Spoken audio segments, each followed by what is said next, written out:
Break के बाद एक बार फिर से आप सभी दर्शकों का अन्नदाता कार्यक्रम में स्वागत है। बढ़ते हैं अपनी अगली प्रस्तुति।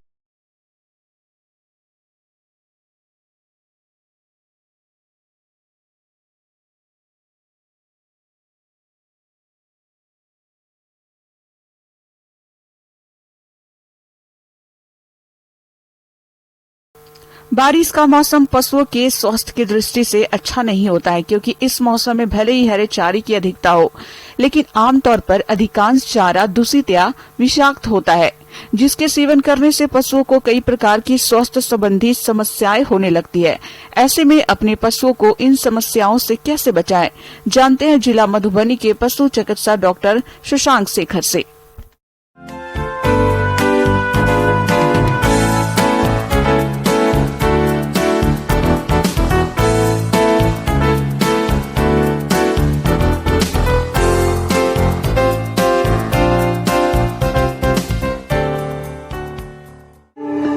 पोषक तत्वों के कारण हरे चारे को सर्वोत्तम पशु आहार माना जाता है। वर्तमान में व्यावसायिक फसलों का रकबा बढ़ने से हरा चारा कम होने लगा है।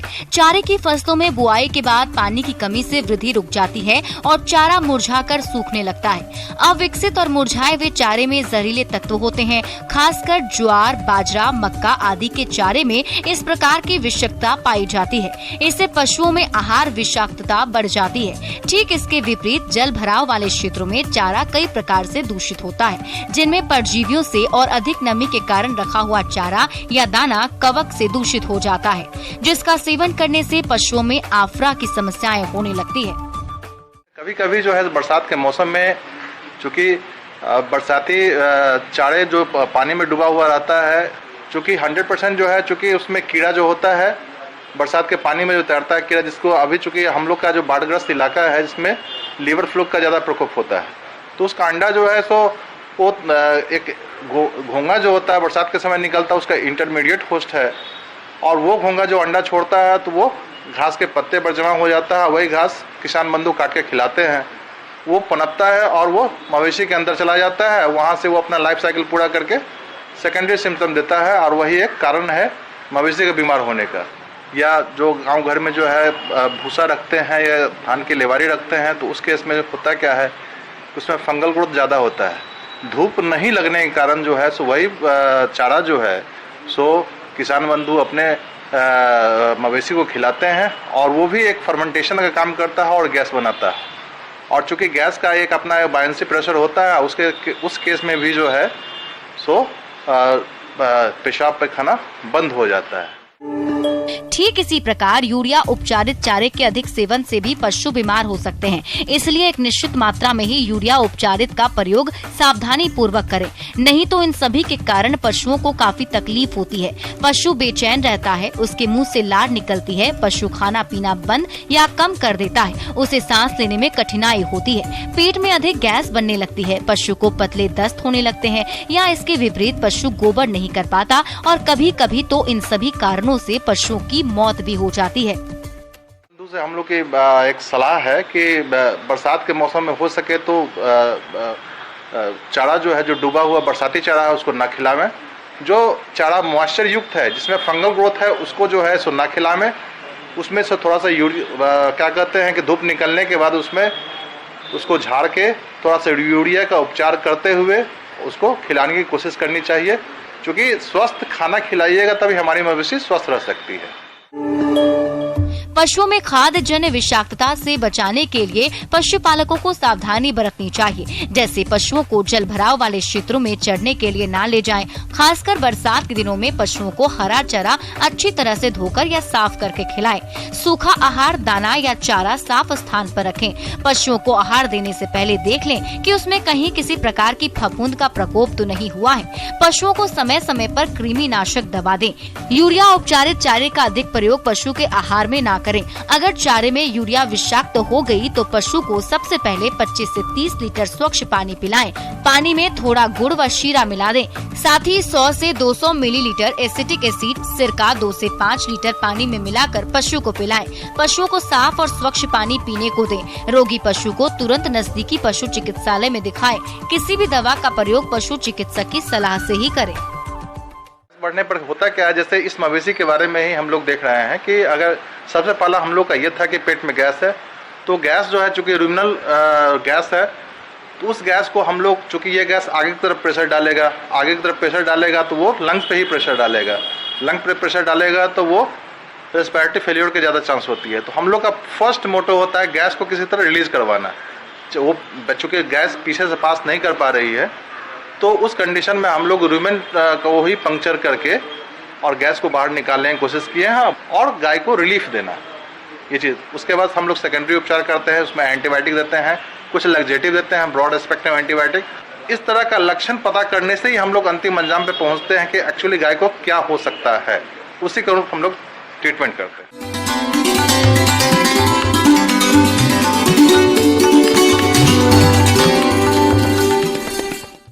अन्नदाता हेल्पलाइन निःशुल्क फोन संपर्क सेवा के माध्यम से आपके द्वारा पूछे गए प्रश्नों में से एक या दो महत्वपूर्ण प्रश्न को हम अपने कार्यक्रम में शामिल करते हैं और इसी के तहत आज किसान का सवाल और उनका जवाब इस प्रकार से है। आज की अन्नदाता हेल्पलाइन में हमने जिस प्रश्न को शामिल किया है उसे पूछा है गांव नूरही, जिला रांची के राजाराम ने। आपने कुल्थी की उन्नत बुआई तकनीक के बारे में जानकारी चाहिए है, तो इसके लिए देखिए कार्यक्रम का यह अंश। किसान भाइयों नमस्कार। आज मैं आपको कुल्थी, जिसको कि हम इंग्लिश में हॉर्स ग्राम भी बोलते हैं, उसके खेती के बारे में कुछ बातें बताना चाहूँगा। जैसे कि पता है इस समय खरीफ का मौसम चल रहा है और इसमें कुल्थी भी एक दलहनी फसल के रूप में किसान भाई यहाँ के लगाते हैं। लगाने का सबसे अच्छा समय है मध्य अगस्त से लेकर मध्य सितंबर तक। तो जब हम बारिश लगभग ढलान में आ जाता है तो उस समय इसको अपने खेतों में लगाते हैं। सबसे पहले तो भूमि का चुनाव कर लें। भूमि का चुनाव इस तरह से करें जिसमें कि जल जमाव नहीं हो, क्योंकि ये खरीफ का मौसम है और इसमें काफ़ी मात्रा में पानी बरसात होता है। तो हमें इस तरह का भूमि का चुनाव करना चाहिए कुल्थी फसल को लगाने के लिए जिसमें जल जमाव थोड़ा देर के लिए भी नहीं हो, क्योंकि कुल्थी की फसल ऐसी फसल है, ऐसी दलहनी फसल है जो कि 2-4 घंटा भी जल जमाव अपने जड़ों में बर्दाश्त नहीं करता है। और अगर जल जमाव होता है तो धीरे धीरे कुल्थी के पौधे मुरझाने लग जाते हैं और इसमें उत्पादन में कमी आ जाती है। खेत की तैयारी पर विशेष ध्यान देना चाहिए। इसके लिए एक बार गहरी जुताई करके 2 से 3 बार कल्टीवेटर से जुताई करना चाहिए। बुआई से 15 से 20 दिन पहले 8 से 10 टन प्रति हेक्टेयर गोबर की खाद को कल्टीवेटर की मदद से पूरे खेत में समान रूप से दें। इसके बाद खेत को अच्छी तरह से समतल कर लें। और किस्मों की बात करें तो सबसे पहले आता है बिरसा कुल्थी 1। यह बिरसा कृषि विश्वविद्यालय से विकसित है, जो झारखंड के किसानों के लिए सबसे उपयुक्त पाई गई है। इसके अलावा इसमें हम VLG 19 भी एक किस्में हैं जो कि हम झारखंड के किसानों के लिए अनुशंसा कर सकते हैं। इसके पश्चात 2-3 किस्में जो अभी हाल में विकसित हुई है इंदिरा गांधी कृषि विश्वविद्यालय के द्वारा छत्तीसगढ़ में जो है, तो उससे जो विकसित की गई है इंदिरा कुल्थी 1, उसके बाद बिलासा और अलख कुल्थी। ये तीनों कुल्थी की किस्में हैं, अधिक उपज देने वाली किस्में हैं। ये 13 से 14 क्विंटल प्रति हेक्टेयर तक इनसे हम उपज ले सकते हैं। बुआई के पूर्व बीजों को कवकनाशी से उपचारित करें ताकि इन्हें बीज तथा मृदा जनित रोगों के साथ कीट व्याधियों से भी बचा जा सके। इसके लिए बाविस्टिन 1 ग्राम दवा से प्रति किलोग्राम बीज अच्छे से उपचारित करें। भी राइजोबियम आता है जो कि हमारे विश्वविद्यालय में उपलब्ध है, जिसको हम 4 ग्राम प्रति किलो की दर से अच्छी तरह से बीजों को मिला के छाया में सुखा के उसको लगाना चाहिए, ताकि इसमें जो जड़ में गांठ बनती है उसका विकास अच्छी हो और ये वायुमंडल में जो नेत्रजन है उसको वो ले सके अपने नेत्रजन की आपूर्ति के लिए। जैसे कि आपको पता है झारखंड की ज़मीन जो टाण वाली ज़मीन है वो अम्लीय अवस्था में रहती है। तो अगर अम्लीय मिट्टी को हम अपने लगाने के लिए अनुरूप बनाने के लिए कुल्थी के फसल के लिए इसमें हम चूना द्वारा उपचारित करते हैं। इस तरह का मिट्टी को चूना की मात्रा हम 3 से लेके 5 क्विंटल प्रति हेक्टेयर की दर से अनुशंसा करते हैं।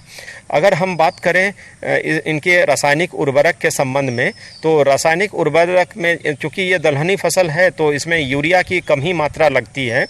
रासायनिक खाद डालेंगे। रासायनिक खाद के लिए मुख्यतः DAP और पोटास अनुशंसा की गई है। इसके अलावा आप सल्फर भी दे सकते हैं, क्योंकि यह दलहनी फसल है और इसमें फली बनता है। तो अगर सल्फर की मात्रा आप डालेंगे खेतों में, तो सल्फर अगर खेतों में चाहिए तो उसमें वो हम SSP के माध्यम से दे सकते हैं।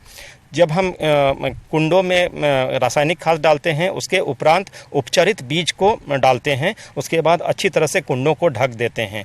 जैसे कि मैंने बताया, कुंड 30 सेंटीमीटर का हम खोलते हैं।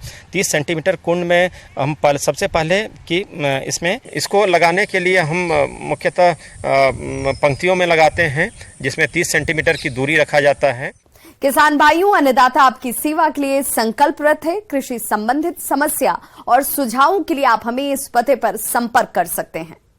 Producer Annadata, news 18 Bihar Jharkhand, Ramoji film city Hyderabad 501512। साथ ही आप हमें ईमेल भी कर सकते हैं। हमारा ईमेल एड्रेस है p18annadatabihar@nw18.com। इसके अतिरिक्त आप हमें निःशुल्क हेल्पलाइन नंबर 180088922163 पर सोमवार से शनिवार सुबह 10 बजे से शाम 4 बजे के बीच संपर्क भी कर सकते हैं। किसान भाइयों, अब समय हो रहा है आपसे विदा लेने का, तो हमारी अन्नदाता टीम को दीजिए इजाजत। कल फिर से होगी आपसे मुलाकात कृषि संबंधित कुछ और महत्वपूर्ण जानकारियों के साथ। नमस्कार।